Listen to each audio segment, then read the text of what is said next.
You're watching Rain Knight Gaming. What's going on, everybody? Welcome back to Rain Knight Gaming. I'm Rain Knight, and today I've got something special for you.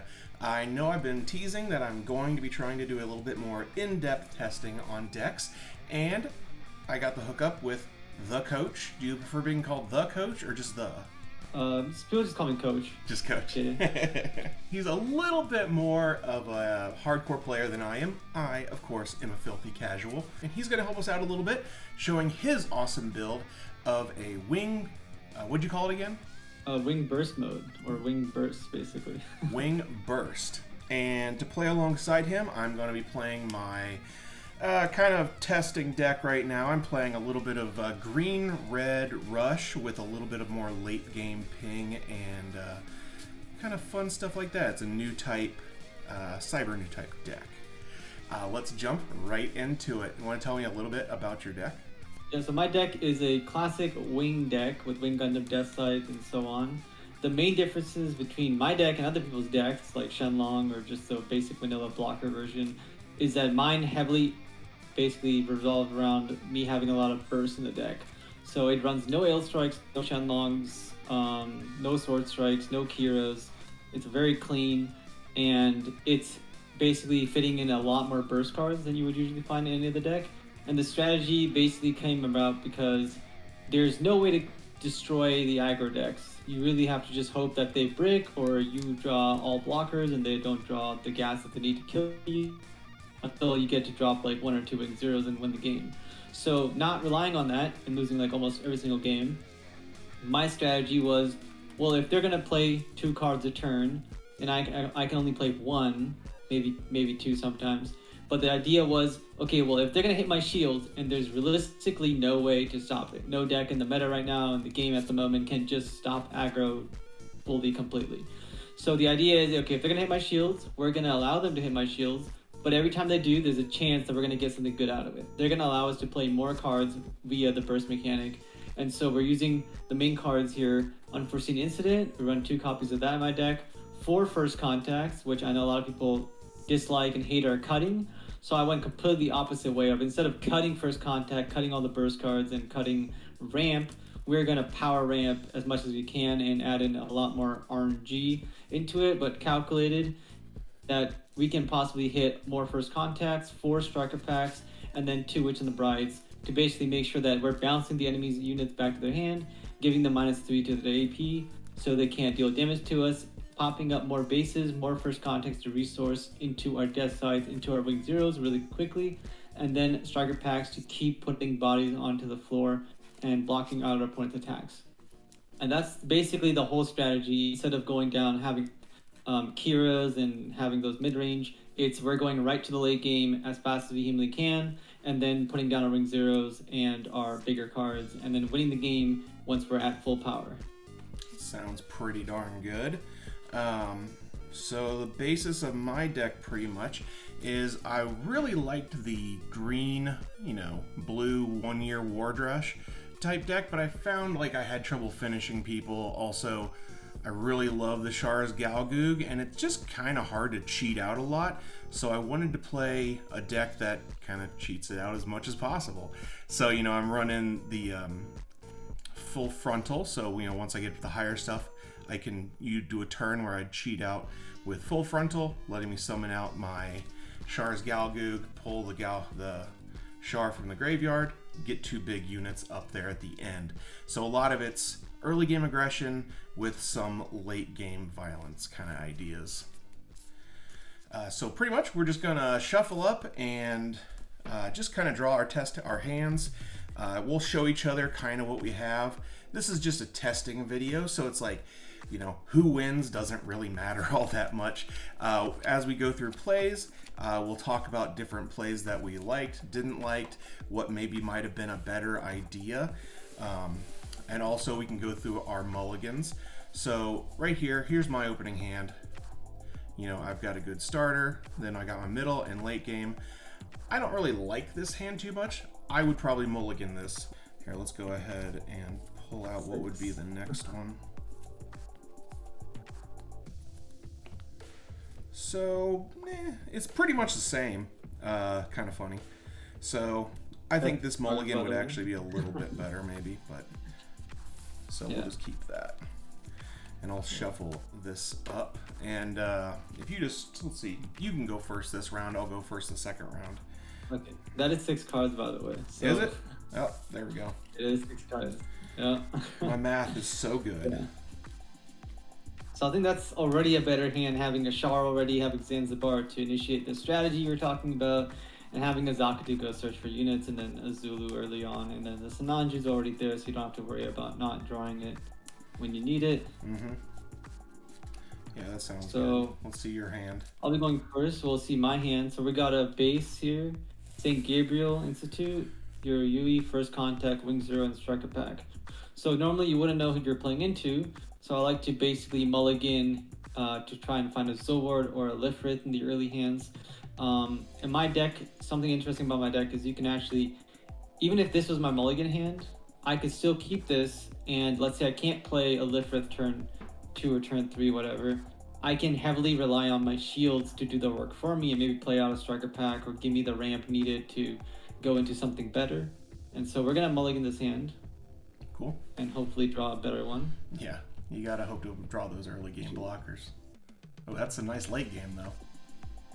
Okay, so this is a pretty good hand because we found 2 strong pieces. We've got a ramp right there, Birdmo, which is a pretty early trading piece. A base, which is not bad for trying to dig into our early blockers. Into aggro decks is also really useful to play out early on. So their Zaku IIs can't just take you out. And then a Duo Maxwell just to link up or maybe buff up a Lfrith so if they can't array it and other things. So we're going to keep this and then shuffle up our deck. Cool. And I figured for this testing, we're just going to keep our hands visible so you guys, because this is all about you guys learning, us learning kind of stuff. So you can kind of see what we draw, and then we can kind of go back and forth on what kind of plays we think might be best. Yeah. One thing with Gundam right now is that it's very straightforward almost. Mm-hmm. With what people want to do generally until you get into a mirror match or something like that. But I think it's pretty straightforward, especially once you get a lot of reps in. You kind of know I need to just initiate on this type of play, this type of trade, or build up my board. Maybe not play any cards, rather than having complex strategies or complex turns. Exactly. Okay, so that's my hand. So weird not having a hand. Yeah. Alright, so I'll go first. I'll get a resource here. I'll draw another card. Look at that, we got another ramp card. And then I'm going to basically just pass the turn since I can't play anything. Cool. And of course you have fancy resources, and I have ghetto resources. I have these nice Chinese resources. I've got to order those. Which I think are really nice because there's less words, I guess you can say, on there. So you can see more of the artwork. Actually makes it almost more graphical for you. Exactly. It's a plus. Yeah, so my main idea here would be if I had a good starter, I would go ahead and play it if you didn't play anything. So going into the next turn, I had a good chance of swinging into shields. So my first thought would be to pop this out with this instead of relying on the ramp.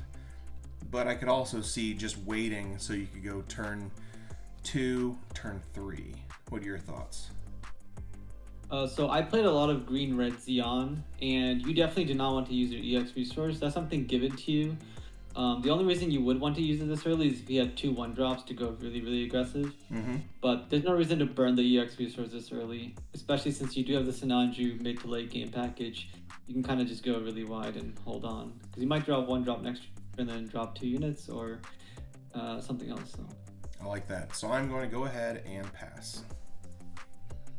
Yep, so I'll get another resource, another Char, look at that. Then I'll grab another Heero Yuy.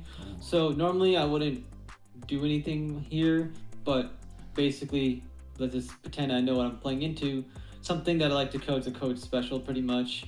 If you've been on the Discord enough, the Gundam Discord, is I like to play underground base early on. Even though it destroys my base right there, I do get to get a Wing Zero off of that, and now my opponent has to really hit my base pretty hard to get through it, and then I'll just pass the turn there. Yeah, and I've kind of developed that same kind of thing where it's like I don't mind burning that EX base early. So we pulled a Kashtira, And so we'll go ahead, and my thought is just pull out the Zulu this turn and kind of pass from there, because there's really not much. I mean, I could go straight into the Char and hit in, but I might as well wait.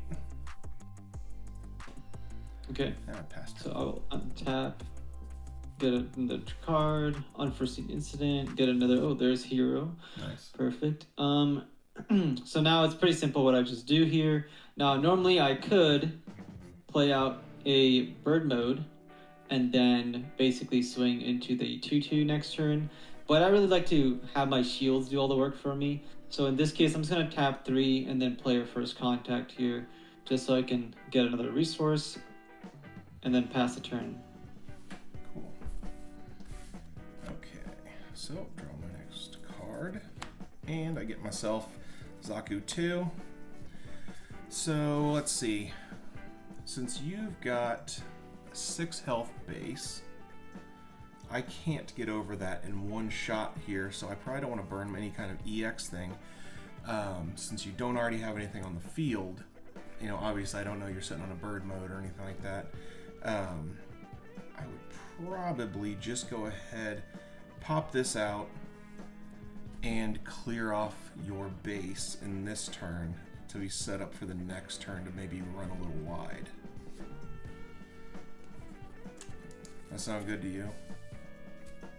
So I would personally play out the Zanzibar to see maybe you hit a Gelgoog off the top or something stronger that can link with Char. Because you could even get a Char's Gelgoog and then hit for 6 and take out the base in one go. That's true. That's a good now. point. Let's try that out. If it happens, that's gonna be very good. Do that. Get myself a card, and it is a Kashtira, which is not a terrible draw actually. Not bad. So we've got 1, so we don't want to burn our thing yet, so now we can at least just go into this. And don't forget the Zanzibar's ability. Oh, yeah. For you. That right there. Let's see, would you think, which one of these? I'll just put out the Kshatriya. Yeah, since it's the higher level and a little more. Yeah, the higher level. Yeah. And then you can still get damage in. If you really wanted to, this would be a good opportunity. If you have the Sinanji in your hands, so you're very strong here. If you really wanted to kill this base, I don't know if that Zulu is a Neo Zeon or a Zeon unit, because Char could pump it up to 6. Oh, this one? Yeah. Yeah, he could pump it up. Let's see, 4, 5, 6. Yeah, he could. So that's actually not a bad idea at all.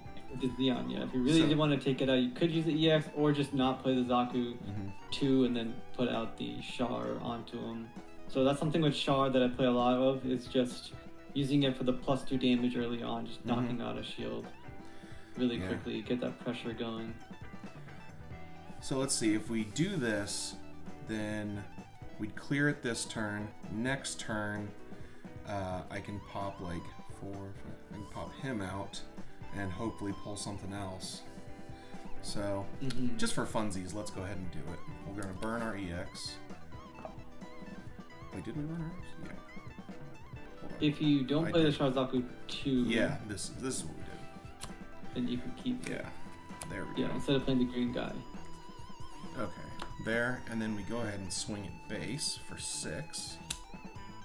Yeah, and remember, you wouldn't have the Zaku II out, because that's where the resource went, the 1 extra one. Oh, I thought we brought this out. We did, but the 1 cost. Oh, this one. Gotcha. One. Yeah, you're right. Yeah. Cool. Okay, so you take out the base, it's gone, got the damage in. Cool. Start a little aggression, and I would pass turn to you. Okay, so I will again draw, play another resource, and then we are gonna very simply look at this, see what I want to decide on to do here. So I've got quite a bit I can do. I'm gonna tap 1 first, just so I can see what the underground base gives me. And it's gonna give me a Lfrith, not bad. After that, we're gonna tap 3, knowing that you're not playing Amuro. And we're honestly just gonna play another bird mode, giving me an EX resource, ramping me up faster. and then we are going to pass the turn there. Okay. So what Leaving turn? one open. Yeah. What level will you be on next turn? The next turn, 4 or 5, I'll be on level 7 next turn. Okay, so that's your one of your power spike turns, which is nice. Okay. So we've got 4, 5. So we restand him. We can get through the base again, which we're probably going to go ahead and do before we play anything, just to kind of have things working. Go ahead and swing at the base again. So swinging at 6, this is why I kept my resource up. Mm-hmm. I can just tap 1 and give it -3 here if I want to basically not lose my base in one go. Mm-hmm. I think that's a good idea, so we'll use that and give it -3, so I'll take 3 damage. So that's a good defensive play. You knew, I could swing over at this turn, so it's like I'm going to keep that extra one as backup. Okay, so I can clear it with him if I want to, and I can also just do some other little stuff. Let's go ahead and clear the base. So it's actually good that you made me swing twice into that base, so it slows me down quite a bit. And so we've got slows you down a little bit. 5. So pretty much, I think I want to just flood the board a little bit. Just go this one and just throw out the 2 Zaku IIs to go a little wide. Yeah. Was that what you would probably think about doing? Yeah, I think is that another Zulu you have in your hand? This one is a Zulu, yes. Yeah, I guess you could play 2 Zaku and a Zulu. Let's use up all your resources. Well, I was thinking about keeping this just so we can go into this on the next turn. Oh, I meant the Zaku II and then the Zulu instead of the Zaku 1. Oh, yeah. That's a good idea. Uses more of my stuff. Probably want to play everything. those cards out. That's a good idea. There we go. And I think that's it for my turn, so we'll go ahead and pass turn. Okay, so I'll draw another card, give Rich the Bride, get another resource. We're up to 7 resources now. And so now we're pretty much going to decide on how we want to take care of business. 3, 4, 5. So I really 3, 4, 5, 6, 7. I'm gonna go to 8 next turn for sure. Thing we're gonna do here is tap as much as we can. Maybe. Everything's looking pretty tough on your side. Lots of interesting choices here. So right now I'm thinking do I want to play the Deathscythe and then maybe bounce something or play a Lfrith, or do I want to maybe keep my options, maybe play Duo Maxwell onto the bird mode just so I can swing into the Kshatriya or the Zulu, take it out, or Heero. And if I want to go more of a defensive, slower route, or when I want to get bodies on the floor and start doing some damage, because I am kind of low on shields, not too low, especially with the way that my deck works. I might pop a lot more burst and utility out of that. So I think what we're going to do is go for something interesting. You always got to go for the fun play. Not too many plays with the wing, to be honest, since everything costs all of your resources. So we're going to tap 2 here. We're going to put out a Lfrith to go defensive. And then after that, we're going to tap just 1 resource and put out something to deal with that Kshatriya. So we're going to put a Heero onto the bird mode. And the bird mode is going to attack into the Kshatriya for 4, and then we're both I'm going to survive actually. Yeah. With the link, so 3 damage. And after that, 3 resources are still open. I'm going to just pass the turn there. With the option. Can you use that on the other the Witches and Bride, can you use that on the action? Yeah. Oh, yeah, cool. That's an action card. Very cool. Okay. It's an action and a burst. So nice.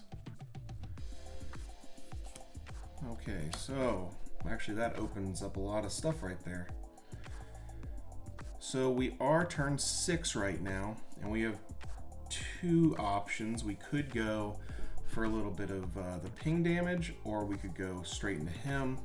I probably just want to... I'm thinking about going Kshatriya, simply because if I pop him out, I'm only going to get to summon a Zaku II out with it. And that seems a little bit wasteful. So let's see, how much life does your bird mode have left? It would have 1 HP. 1 HP. So that's something I'd probably want to clear off pretty early. Granted, I don't know what you have in your hand. So I have 2 options. One, clear with him. Don't want to clear with him because that's trade and loss. I could clear here and get a search. Maybe get something better to summon off of him. So I think that's probably what I would do, is go ahead and swing in here so it clears both of them and I get a search off of it, so I'm +1 card. So dual blocker. But would still clear him, so which is good. My guy. Yeah. So there's no point of me really trying to bounce it right now in case something more dangerous comes out. But if I were to bounce it, it would allow me to then kind of like make sure my opponent replays it, set me up for a better Wing 0 turn, and so on. But right now, I'm pretty much just going to accept that it's going to die. Before anything scary comes up, I will simply just block with the Lfrith, take in 3, and then pass in. Okay. Or not pass in, but... Yeah. Let's see. Oh, that's good. Okay, so obviously I'm going to take this. And then these go to the bottom. Sucks losing 2 pilots on that. What's your opinion of the Sharg's Gelgoog? I like it. Like, kind of the way I built this one is like, I only play 3 of the Gelgoog, so I'm not fully selling out on it. Just because he can, you know, refurbish himself so much. You know, if you're running a lot of ways to cheat this thing out. But I can see people playing like 2 of them. I love that card. I think it's one of the most powerful cards printed in this set. It's just that some Xeon players, some players just in general think it's not very good in the community, and I just don't see how a card that can get you a plus, not a +1, but a pilot out of the graveyard is going, like a very powerful pilot out of the graveyard is not going to be good, especially with the ways that it can combo off of multiple cards that exist already. Exactly.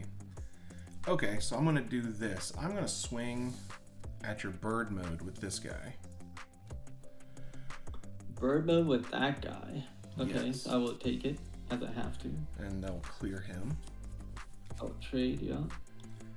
So then I'm going to pay 5 to summon out Sinaju. And then 1 to equip him here. And Link. This lets me summon out Gelgoog.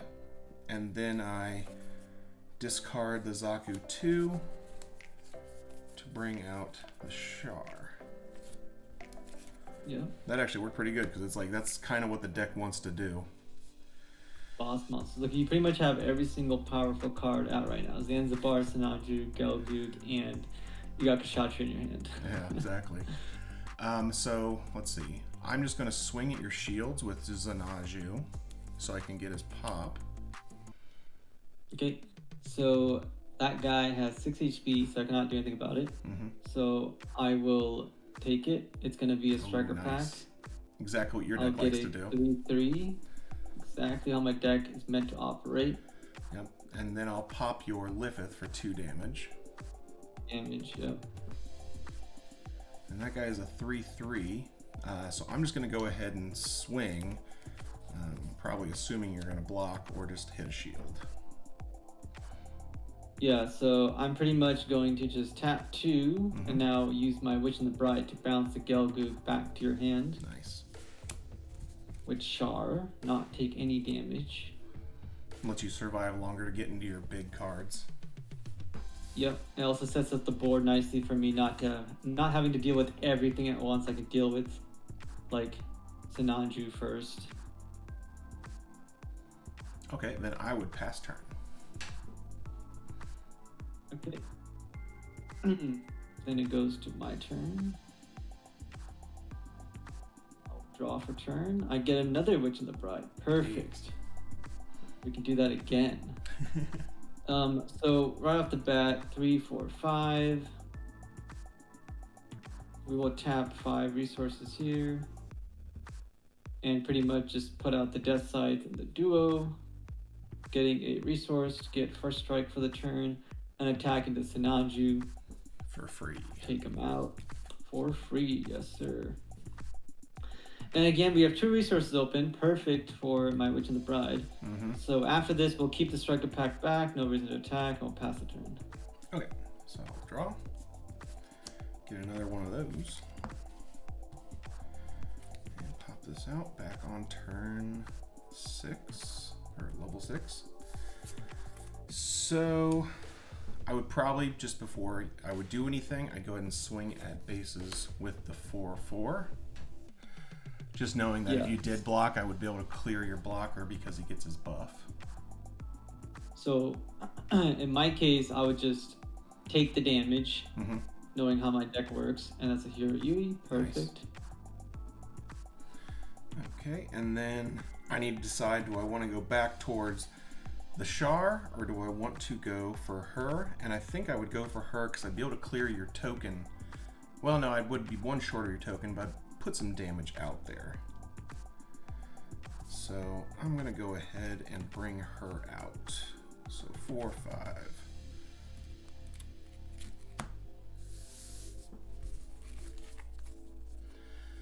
And when she is linked, I get to pop 1 damage on each of your dudes there. And then I'd go ahead and swing in to your base. Oh, well, how much damage is on your one? How much health does your one dude have? He's at 3/3, so he's got, after the 1 damage, he's got 2 HP left. Yeah, and how much is your Deathscythe? He cannot be targeted because he's level 6. Oh, I meant like just for an attack. Oh, 5 more. So he's at 6/6, yeah. 6/6. So it's like, do I need to decide? It's like, well, do I want to clear him, getting rid of my guy, or just continue to go after bases? And he's probably going to block anyway, so I'm probably just going to swing at shields. Swing at shields? Yeah. So here I could block. I could also bounce. In other ping decks, I like to bounce them back to their hand depending on the board situation.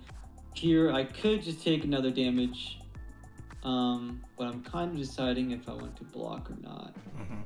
So the one big thing here is that is a level 5 unit, so I will block with the striker pack. Okay. Dealing 3 to you. So that next turn when I play Wing 0, it wipes out both of your guys. Gotcha. 1 sec. Don't have any dice with me. Oh, wait, sorry. Okay. It will be so prepared. Shortly, just like in the anime.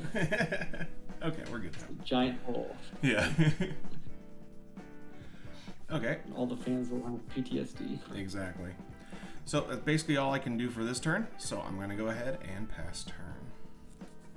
I'll ready up, ready my resources, draw a card, get another resource, and then I'll go directly into my 6+2 and put down a Wing 0, destroying both of your monsters, or Gundams in this case, by dealing 3 damage to them.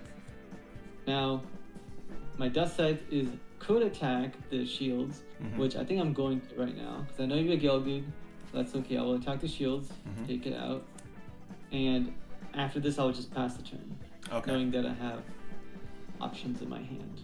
You're more slow rolling that pilot. You don't feel like you need to rush in. No, I don't need to rush in. And also, one thing that's very strong against aggressive decks in particular is I only have 2 shields right now. He could attack them. As long as you know your opponent can only do enough damage to bring you down to no shields left, it's better to hold bases in your hand. because then the aggro deck really suffers when they can't, like, you take out all your shield, and then all of a sudden there's a base that hits the board, and they're kind of used up their resources. Okay, that's cool. So pretty much my only play here is to do the Char's Galgoog, so 4 and 5. There we go. And I need to decide, do I want to continue just to swing in, or do I feel like I need to do damage control and get like rid of your Deathscythe? Because I don't have much else to drop, I feel like I need to hit into the Deathscythe. It's pretty much my only option there. Because right now I've also got to think, it's like, you may have another Wing 0 in hand. So it's like, he might just die next turn anyway. Thoughts? So if he does not attack, he cannot die. Oh, yeah. Well, Wing Gundam could kill him, obviously, so that's obviously a big concern, knowing I have Heero in my hand already. So yeah, attacking is definitely a move, the move. The ultimate move would just to play Kshatriya out and then pass and then see what happens next turn. But in this case, you probably, like, I personally would still swing for the fences. Just to continue on the instead of strategy. trading. Yeah, so realistically, let's pretend that you went for my base. You hit nothing. But then I went and I actually decided, hey, I'm going to swing, let's say, Wing Gundam into your Char's Galgoog, take it out, that breaches for 5. Then I'm going to swing Deathscythe, breach for 5 again. And maybe I swing a third time, test my luck out, trying to win the game. And maybe that gives you another pilot, like Merida Cruz, plus you top deck into a Char's Zaku II. You would pretty much kill me on the following turn.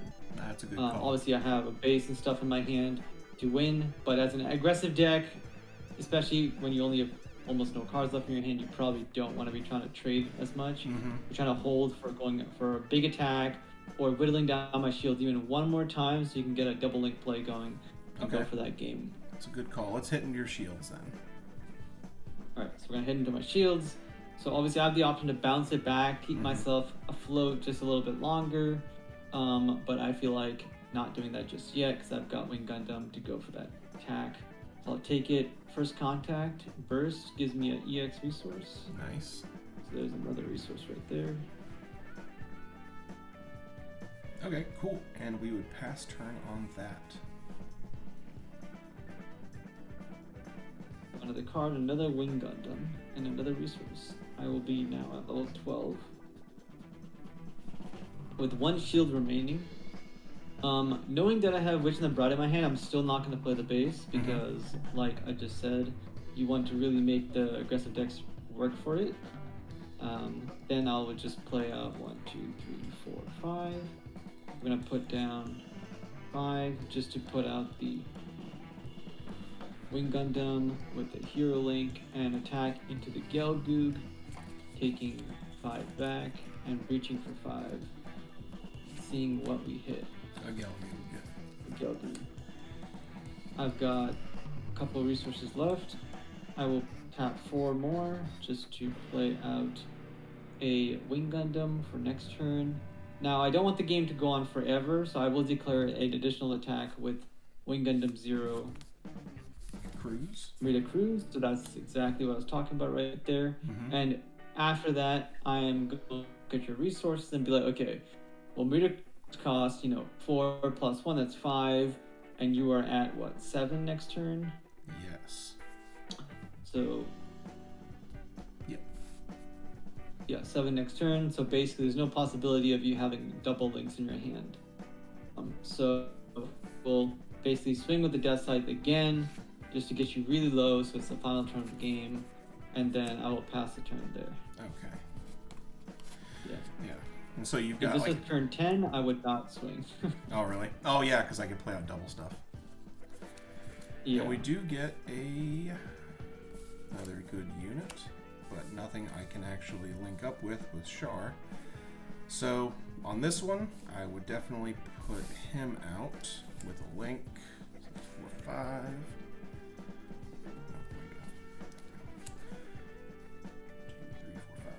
There we go. And then I would pop 2 damage, so I'd probably put it on your Wing Oh wait, no. Oh, he's too high. Yeah. I can't really put on anything, can I? So, or what is it? right now you can. On the attack, you cannot. Oh yeah, that's right. So yeah, I'd put it on wing, probably, just because it takes him to almost dead. And then probably just pop it onto Deathscythe, I guess. Oh, never mind, yeah. Okay, so then I would, I'd really kind of just have to keep swinging in. You don't have a blocker. Obviously you can bounce, or you can take it. So definitely just bounce it to your hand. Mm-hmm.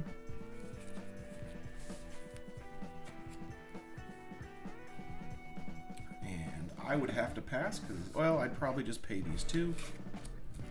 So I have at least some kind of board presence, even though I'm basically dead next turn. Yeah, you're basically dead. I'm pretty sure. Yeah. And we basically would just go Wing Gundam into Kshatriya, taking her out and breaching for 5. And then we'd just swing with the Deathscythe. For a sleep. And then swing for game. Awesome. So very cool. Last card was his Zowort. Let's see what I would have drawn here. Oh, there's another Galgoog. I was close to the back-to-back links. We're very close to doing it. Yeah. So really good game. Thanks for going through there, and we get to go over plays. Hopefully you guys enjoy these style of videos, and if Coach wants to continue to do some here and there, we'll test out different decks. If you guys want to see specific things, please let me know in the comments down below. Thank you, Coach, for being on the video. Anything you'd like to say before we head out? Welcome. Just want to shout out my own channel that I'm on. It's more of a podcast style than just short videos.